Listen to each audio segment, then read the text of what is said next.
अच्छा ये बताइए, भाभी जी के आने के बाद अब दूसरी हीरोइन के साथ जो है आप काम करेंगे कि नहीं? सबसे कड़वा सवाल भाभी जी के बगल में बैठ के बताइए। काम करने में कोई दिक्कत नहीं है, हीरोइन लोग से नहीं करेंगे तो फिर फिल्म कैसे बनेगा, गाना कैसे बनेगा?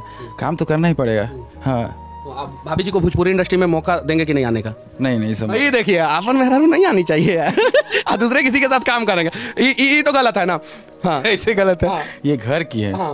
ये सिर्फ जन्म विवाह कैसे हुआ, ये पूरे रीति रिवाज के साथ और अपने समाज को लेकर के जो ये शादी करने का काम किए हैं करने का काम किया। तो ये बहुत बड़ा विवाह है और लोगों का इतना आशीर्वाद मिल रहा है कि आप इतने इस लाइन में आके गायक अभिनेता होते हुए अपने गांव से शादी की, अपने समाज में शादी की। कहाँ जा रहे हैं अब?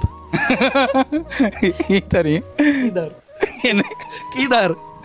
शादी की ओर। मतलब शादी तो हो गया ना, शादी के बाद अब कहाँ जाएंगे 2-4-10 दिन का छुट्टी मनाने? अभी हम सोच रहे हैं ना भाई कि शूटिंग बहुत दिन से रुका हुआ है, शूटिंग कर बहुत ज़रूरी है।